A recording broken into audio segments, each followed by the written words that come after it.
Le Meurice is a five-star hotel in the first arrondissement of Paris opposite the Tuileries Garden, between Place de la Concorde and the Musée du Louvre on the Rue de Rivoli.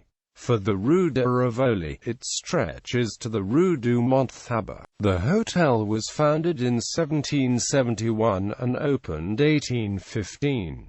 It received Palace distinction by the French government in 2011. Le Meurice is owned and operated by the Dorchester Collection, a luxury hotel operator based in London.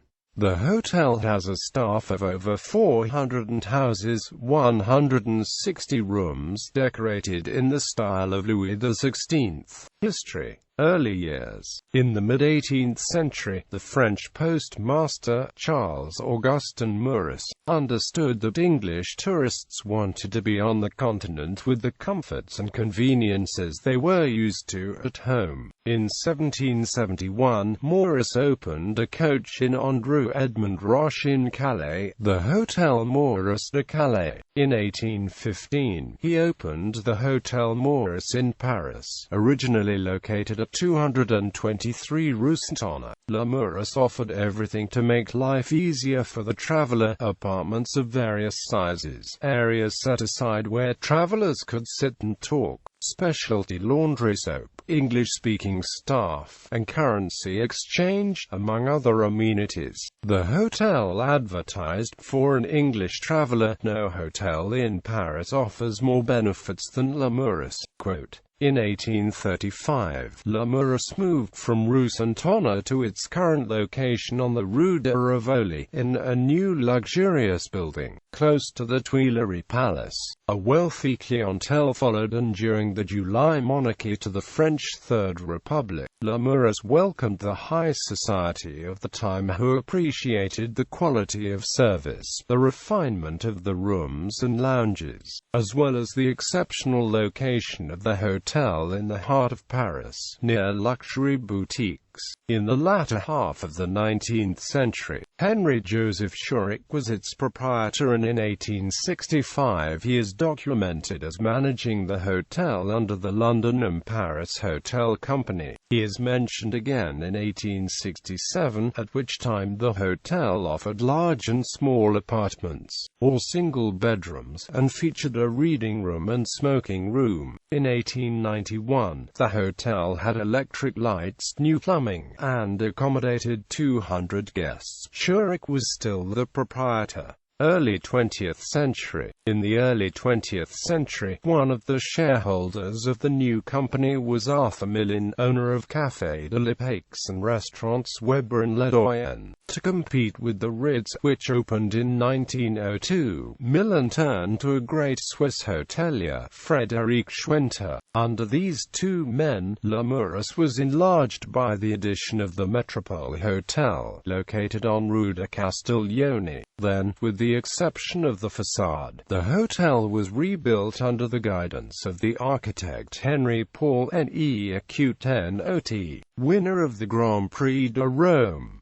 For interior decoration, especially for rooms on the ground floor, the Louis XVI style prevailed. The rooms were equipped with modern, tiled bathrooms, telephone, and electric butler bells. Public rooms were relocated and reinforced concrete was added for privacy, and the elevator was a copy of the sedan chair used by Marie Antoinette. Other additions included the Grand Salon Pompadour with white trimmings, a restaurant with marble pilasters and gilded bronzes as a living tribute to the Peace of Versailles, and the wrought iron canopy over the lobby. World War II. Between September 1940 and August 1944, the hotel was requisitioned by the German occupation authorities. In August 1944, the Meurice became the headquarters of General Dietrich von Choltitz, the military governor of Paris. Von Choltitz Choltitz famously disobeyed Hitler's commands to level the city of Paris.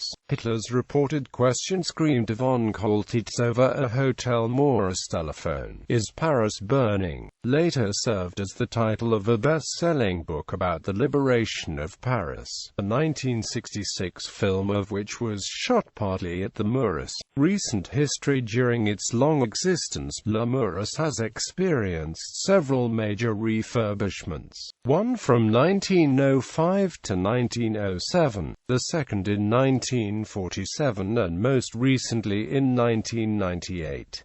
Each of these renovations included modernization and beautification of the hotel. Purchased for around $100 million by the Aga Khan, the spiritual head of the Muslim Ismaili sect, it underwent extensive renovation and restoration between 1998 and 2000. In 2007, Le Meurice began renovations under Philippe Starck and Franca Holdman, general manager. Its decor is in the style of Louis XVI. The renovations also included a campaign led by Jean-Loup Proubaire and the architect Nicolas Papamiltiades, which changed certain areas of the building for technical reasons, with the creation of an underground infrastructure for heating and cooling, and for aesthetic purposes. New reception rooms have been created on the ground floor, while the main entrance was moved to Rue de Rivoli. Decorations, mosaics and moldings were the subject of extensive renovation by skilled craftsmen. The hotel is now owned and managed by the Brunei investment agency Dorchester Collection. Le Meurice joined the collection in 1997, which includes 9 other luxury hotels: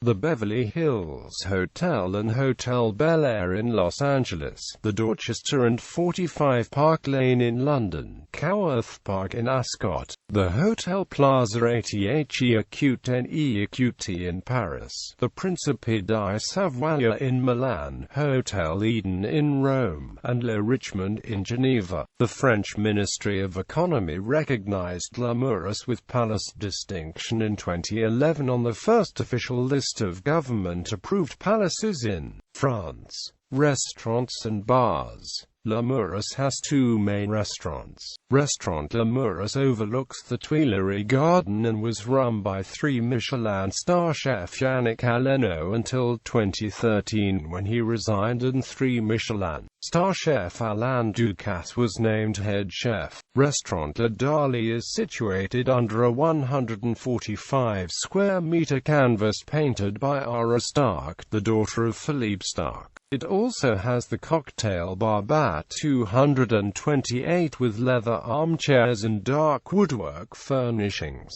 Notable patrons. The hotel has accommodated numerous kings, sultans, and other eminent guests. Its location near the seat of government was one of the reasons prompting Miss Howard, mistress and patron of the future Napoleon III, to settle at Le Meurice during Napoleon's stay in the capital. The first monarch to have stayed at the new Meurice in Paris was King Alfonso XIII of Spain. When he was ousted in 1931, the fallen monarch sought refuge at the Meurice and set up the seat of his government in exile. Following him, the Prince of Wales, the kings of Italy, Belgique, Greece, Bulgaria, Denmark, Montenegro, the Shah of Persia, and the Bey of Tunis stayed at the Meurice. Business leaders such as Rockefeller, politicians like French President Gaston d'Aume, who sometimes came to dine with his wife Jean-Marie Graves, President of the United States Franklin D. Roosevelt, Count Ciano, the British Prime Minister Anthony Eden, Wilbur Wright, and others were well-known guests. Salvador Dali spent about a month of each year over 30 years in the old royal suite, which had been used by King Alphonse XIII.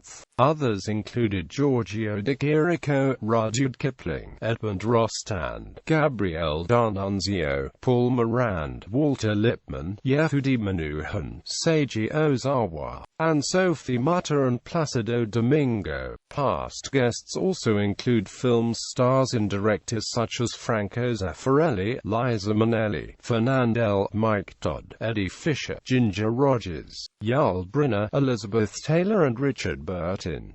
The socialite Mata Hari stayed at Le Meurice on several occasions. The manager of the Meurice once even obtained a court order forcing Mata Hari to pay outstanding fees. In December 2006, the president of Algeria, Abdelaziz Bouteflika, after surgery at the military hospital of Val-de-Grâce, continued his recovery at the Meurice, housed in a presidential suite. The head of the Algerian state gave a television interview from there on the 17th of December. He left the Meurice on the 31st of December to return home. In 2011, Jay-Z and Kanye West recorded the hit Niggas in Paris at Hôtel Meurice for the Watch the Throne album. In the media, the hotel has been a setting for several films, including Is Paris Burning?, Julia, The Blood of Others, Mata Hari, Angel A, Notre Univers Impitoyable, Les Femmes de l'Ombre, Demain des L'aube and La Folle Histoire de Maud Simon Eskenazi in 2009, Midnight in Paris and W.E. in 2010 and Diplomacy in 2014.